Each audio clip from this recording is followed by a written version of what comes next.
think of Cancun and you think it'll be like great fun, I think you got to time it very right. Yeah, exactly. But we can't get away from the fact of why we left early Cancun. Because the plan was to stay there for a week. Yeah. And then we go to Playa del Carmen. Yeah. So I want to talk about Playa del Carmen separately, and we'll get into that later and then what the highlights are.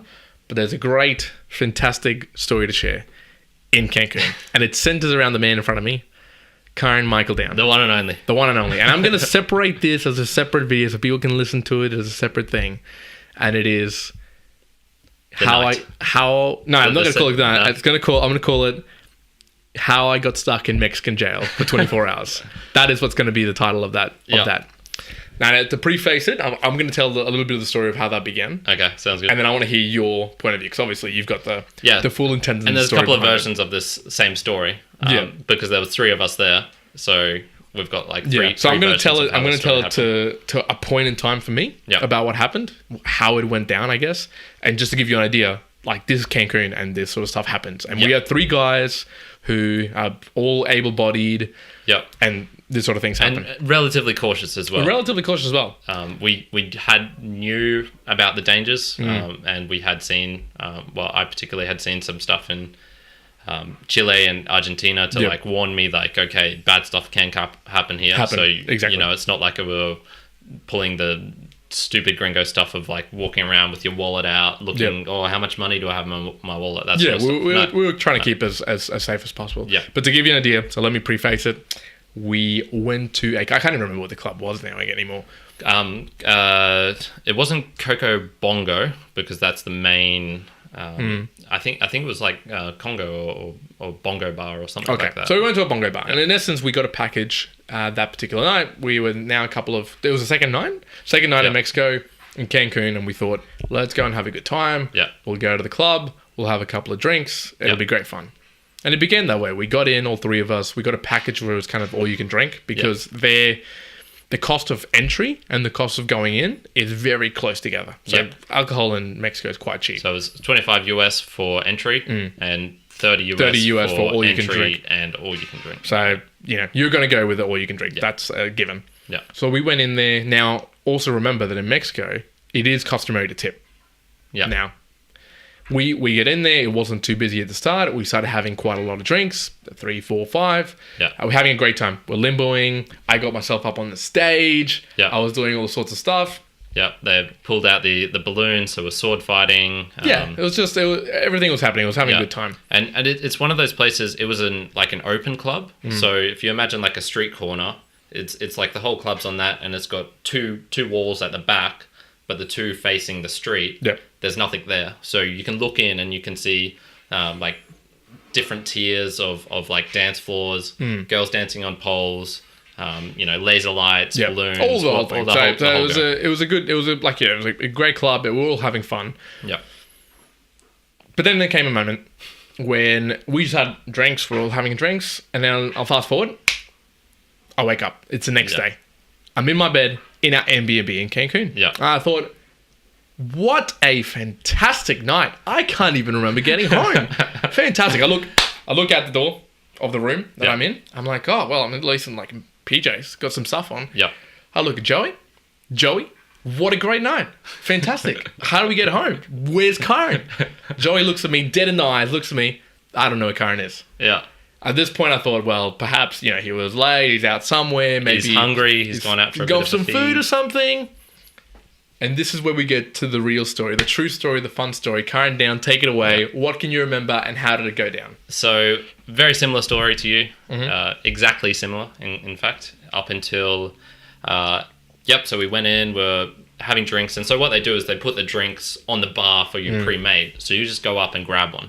So it's not like you're ordering, blah, blah, blah. Yep. Music's so loud, it'd be impossible to do that anyway. So there's just plastic cups, and they fill it with like a mix of tequila and lemonade, something like that. So, very similar. Having drinks, having fun. One's dancing on the stage. I'm doing limbo. Great time. Yep. I had a very similar experience. I wake up, and I'm like, wow, what a great night. That was fun. What can I remember of it? I can remember up to this point. Yep. And then... my memory turned into like some 2-second snippets. Yep. And so I feel these are reasonably accurate because I told this to you afterwards, and I've been telling it to other people during my trip. Yeah. And I feel I've like pretty much nailed down what sort of happened in those what I snippets. remember and what I might have been making up or exaggerating.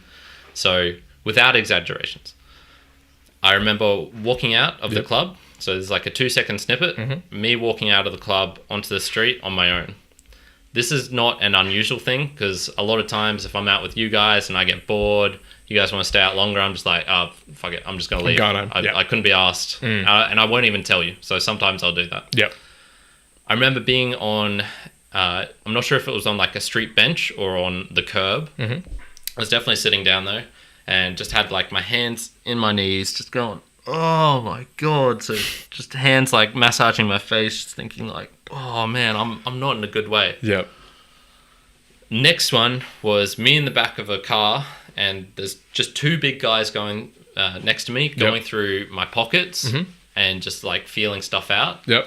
And then I wake up and I'm in a room, you know, standard sized bedroom, I guess, maybe a little bit elongated compared to that. And I wake up and I sort of like stretch up, look up, and I'm on a, you know, tiny wooden bench. On the other side of the bench, there's 5-6 people. Next to me, there's another 3 or 4 people. And I can see, look to my right, and there's jail bars there. Look to my left, and there's just like a little wall, and you can go behind it, and there's one of the most disgusting urinals I've ever seen in my life. And so I wake up there, and it's just like, oh shit, what happened? Welcome to Cancun jail. Exactly. So, I'll just take it back a little bit. So, it wasn't the fact that we were drunk. No. It wasn't the fact that we were drunk. And so, this is one of the things about Cancun that people should know about, is that it is a dangerous place, and you have to be wary of it. Yeah. And even though we were wary, we looked after each other, we were trying to be as safe as possible, we still all got roofied. Yeah. My saving grace in all of this was that our friend Joey spotted that we had. Yeah. And we had gone down too far and actually drinking our own drinks. Yeah. And he was able to take me home. He noticed on his, and this is why we're reasonably confident. This is what happened. He said he spotted on his in his glass on top of his ice, he described it like a small plastic tea bag, like a clear tea bag. That was just sitting on top of his ice. And so that's when he stopped drinking. Because he was like, okay, something's up here. Wrong here. We also did a little bit of research, all post all this happening, and I know that Rohypnol, which is, I guess, like the roofie drug, it's actually available in pharmacies in Mexico. And all over the world, Rohypnol has been given a blue dye. So if it's in a drink and it's been put into your drink, it will turn blue. So you're able to see that, something's been spiked. Apart from Mexico, where in Mexico, they have allowed it to not have the blue dye and it can be transparent. Interesting. So, fantastic. Interesting. So, to be honest, I don't think it would have helped, because if I'd seen that, I would have just assumed it was like a blue drink. It's got blue cacao or something like that. But anyways, so dirty toilet on the background. You just lift it off your head. One more thing to add. This could be an embellishment of my own mind, but I'm pretty sure I remember Joey saying this. I remember him saying that he said to you, like, "Oh, Juan, don't stop drinking. Like, something's wrong here. Look at my eyes." And then Juan just looks at him, tips his drink and just drink it. Finishes the rest. Classic Juan. Fantastic choice. Even if it didn't happen, that happened. So you wake up, you lurch yourself back up. You're back up, and you go, "Oh damn." What has happened? So, thankfully, I've still got I've got my clothes on me, all that sort of stuff.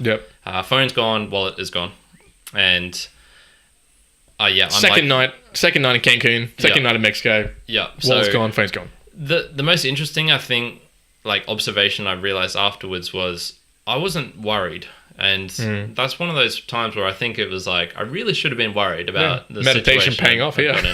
I'm not sure about that.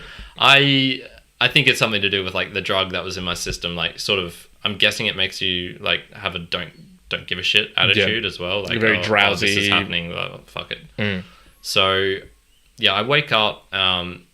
Thankfully, I had been practicing my Spanish, so my Spanish was not conversational, but enough to, ask and communicate what I want to communicate, even if it's like in a very weird fashion. Mm-hmm. So I asked some of the people around me, I'm like, what happened? Where are, like, what are we doing here?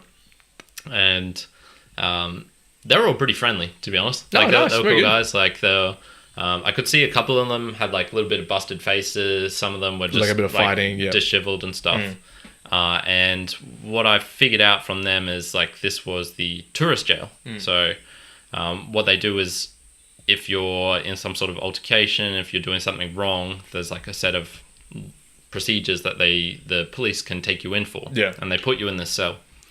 So I was in there, and there was a American guy there as well who I learned from him had been with his wife and his sister. Yeah. And his wife and sister had a big fight together.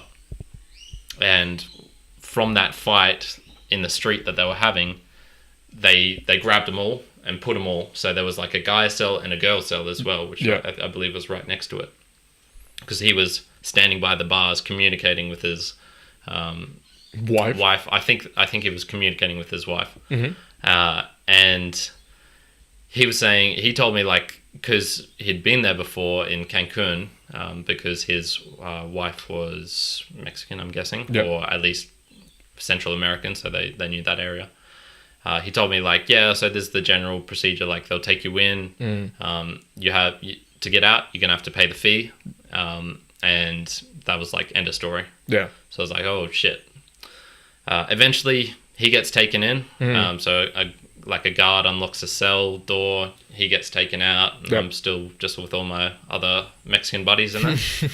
And then he comes back a bit later and was just saying like, oh yeah, this is what happened. Like, we have to pay the money. Like, and he was talking to his wife. It's like, we have to pay the money, so we have to get out of here. Yeah. Because they had a flight that afternoon or something like that. I get called in next. And I go in there, and it's just a detective at a desk like this, got a bunch of stuff in front of him, and I think he has rudimentary English, but we communicated in Spanish because my Spanish is better than his English. Yep. So I asked him, like, so what am I in for? Here for? Like, why am I here? And he pulls out, legit, like a scrapbook. It looks like something a kid has made. It's got one of those like a binder. It's like a binder, but it's all broken and stuff.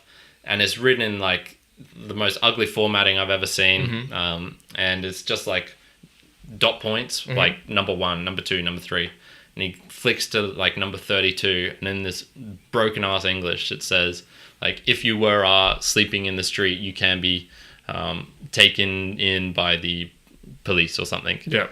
So essentially, you got done for sleeping on the floor. I'm guessing that's what happened. Yeah. So I must have just been like so messed up, so out of it that they saw me like slumped on, sleeping on the street or doing something, and they're like, no, we'll take this guy in. And so to give people some insight as well on that, so essentially we doing a bit of research afterwards. It's a little bit of a racket in terms of what happens in Cancun. So either people will try and roofie you in that regard, and what'll try to happen is people will try to get you you got the best bit. The worst one is if you go, normally what happens is you go outside the club, you're very disorientated, and then a group of people will try and grab you, kind of throw you into a bush or like rough you up, and then grab all your stuff and leave. Yeah. But also because a lot of the cartel and a lot of the gangs there work with the police, you can also, essentially they do that in the club, which ultimately means you go outside and you lay down because you're really disorientated, and then they can pick you up and take you to, tourist jail, where they take your money and they take your cash and everything else. So it is that racket that people have to really be aware of. Yeah, so. And so from what I gained from this as well is I learned afterwards, like a lot of the cartels own hotels in that area. And the actual Cancun clubs. Yeah, so they want the tourists there because that's like they're getting money and income from that. But Mexico is just so corrupt as well. You're gonna have like the small scale people wanting to do stuff. Yeah, like they see quick opportunity for cash as well. So there's this weird balance between where it's like you can do things up to a certain extent, like steal from a tourist, maybe rough them up.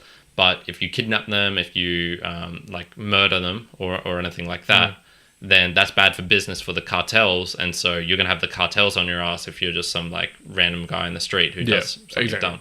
So fast forward a little bit, just to get it for people. Yep. How did you escape jail? How did you get out of here? So I talked to him. I learned what my situation was, and he has my wallet there, and that has my card. Money is gone from it, even including my padlock key, which I was pretty pissed off. I was like, "You took the padlock." Make me angry. Thankfully, I had a backup one, so lucky. I was able to get into my bags later. And essentially, I find out like he's got like my ID and debit card and things like that. And he says, "Look, you have to pay. I believe it was 2,500 pesos. Yep. Which in our equivalent at the time, I think it was $800, $700. No, it wasn't that much. I think it was close to like 300, 400. Okay. Looking back now, that amount of money for me is like nothing. Whatever, but after traveling for 3 months in South America, that's like, god damn, that's a lot of money. Yeah. If you think about it, the phone was worth more than that, realistically. Yeah. Well, actually, half that, because I've got like a cheaper phone for this exact situation. So the phone was gone. I'm 95% sure that it was the police who actually took it from me, because they were the ones going through my pockets and stuff. And when I asked him, like, even the key, like, they took the key, and he's like, oh, it's Mexico. Yeah, Mexico, yeah. And so he tells me, like, yep, you have to pay 2,500. And so I'm outraged and disgusted by this. And so I'm like, okay, what if I don't? And then their procedure is you stay in the cell for 36 hours. Yeah. No water, no food? So you do get water. I'm not sure about food. Okay. Not sure about food. It was a boiling hot cell, and it was one of those classic things where it's like it had rained maybe a little bit the night before or something. So it was humid, and it was humid, and the roof was like slightly tilted, so there's just like this raindrop dropping down like on the pavement outside for hours on end. Classic water drop torture on you. You're like, no, I'm not getting out of here. I think they did bring us some water at one point, but I'm wondering if that was just because the gringos like me and this other dude were in there. All the other people in there were pulled up for fighting on the street, pissing on the street, things like that. Yep. And the thing with them is they don't have the money, so they're all going to stay in there for 36 hours and then get out. Yep. And so when he told that to me, I was just like, okay, fuck it, I'm going back in. So I went back in. So it was about like 7 a.m., 8 a.m. when I woke up, talked to him an hour later. So I went back in, and then I just fell asleep on the bench again. On the bench again. Yep. It was actually nice. Like the first time I was fully extended out because I think like I was so messed up. But this time you were more... Well, they knew me a bit better, so they like made me like... Not made me, but I crunched up into like a ball on the seat, which was super uncomfortable. Yeah. Managed to get to sleep for 4 or 5 hours maybe. So starting to get into the early afternoon. Yep. And this is where... kids at home, listen here. This is why you should have social media. Yeah, exactly. So when I went into him initially, he let me use his phone because I was like, can I contact my friends? Like they can help me out. They might have money and stuff like this. What I really just wanted was you to come because you spoke Spanish like fluently, so you could maybe get a bit more of an idea of the discussion situation of what was going on. And potentially like help things out. I didn't have Facebook. I didn't have Instagram. I didn't have Twitter. I didn't have anything. No social media way to contact us. So I couldn't do anything with those. I just about knew so I had 2 email accounts. One of them I couldn't log on to because I forgot the password. So I had this other email account, but this was a new account. So I didn't have anyone save details in there. Yep. So I had to guess your email, and I thought it was juan.granados@gmail.com. Wrong. Wrong. So... that email went into the nether space. The abyss. There was a random dude I'd met while traveling, so I emailed him and I was like, Please contact Juan Pablo Granados or Joseph Gillen, like I'm in this situation. And the only other one I knew, I knew my dad's, but I didn't want to tell him because I didn't want to freak him out. Yeah. So I told my brother instead. I sent him a message like, can you please contact Juan or Joe? Yep. And then I just had to leave it at that. I had no other ways to contact any more people. Yeah. I you guys didn't bring your your phones internationally. Yep. All my contacts were gone. I didn't know had nothing else that I could rely on. So have social media. Social media is the lesson from that. But let's move forward. So how did you end up getting out? Go back in, and then I went back. I slept a little bit, and I was like, okay, I can't stay in here 36 hours. My friends are only here for 3 weeks. Yep. If it was just me, potentially I could do this.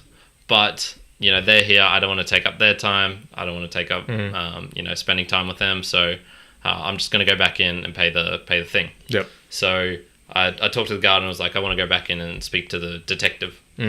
So I went back in, and there was like a little bit of preamble, and then before I say like, okay, I want to go out. And so what they do is they let you go out with your debit card to a like a bank or something. To try and get money. But they keep your ID. Yeah, but they keep your ID. And then I think the implicit threat is if you do that and you don't pay and you just run off, they'll keep your ID and potentially put it on like a no-fly list or something like this. Yeah, okay. I doubt that happens. Because their bureaucracy is so poor that But that's a risk you'd have to be willing to take as well.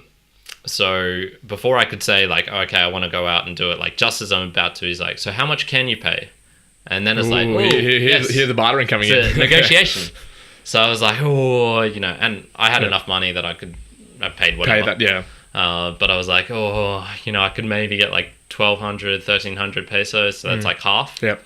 And he was like, yeah, okay, that's fine. One thing that scared me about that was as I was walking in, a girl, and I sort of walked in, and there was another girl speaking to him beforehand, and she was pleading with him, like, please, like, we gave you our money. What more do you... What more do you want? He's just like, oh, sorry, like I can't. There's like the forms and the we need a little bit more. So he was basically extorting this girl for more money. And as I was doing this, I was like worried. Crap! I'm gonna go out there, get money, and then they're gonna ask me for more. And then he's gonna ask for more. But whatnot? I went onto the street. Somehow I got another person's phone. Like there was another tourist walking around. And then you're like, can you please message? So I basically had to tell him all of that story condensed into like 2 minutes. 2 minutes. Because they expect you back in like 10, 15 minutes. So I was like, blah, blah, blah. Like, can I have your phone? And I think I tried to find another. I went onto his Facebook to contact you. So I think I sent a message through that. Or no, I tried to, but I couldn't find you. Yeah, you couldn't find so many ones. And Joey, I don't know, I just couldn't find him as well. Got the money, went back in. It was $140, $150, something like nothing. Get back in, and thankfully he accepted it. Yep. I slipped 50 pesos out of that to keep for myself for the bus ride back to... Smart thinking, yep. Yeah, and... so glad I did that. And so let me return back to my story now. So, we're essentially in our side of the world. Joey's gone out. He's riding around on his skateboard, kind of looking. We're like, what's happening? Where is he?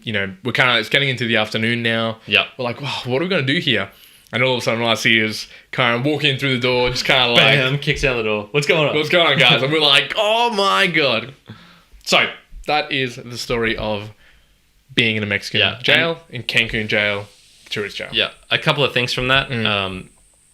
I'm so happy that you guys were safe as well, because I was like, geez, if this happened to me, what happened to them? Yeah. So luckily, to finish the story, for me, apparently, because obviously I don't have a recollection of this, I managed to also try to get out. I was trying to head home. Yeah.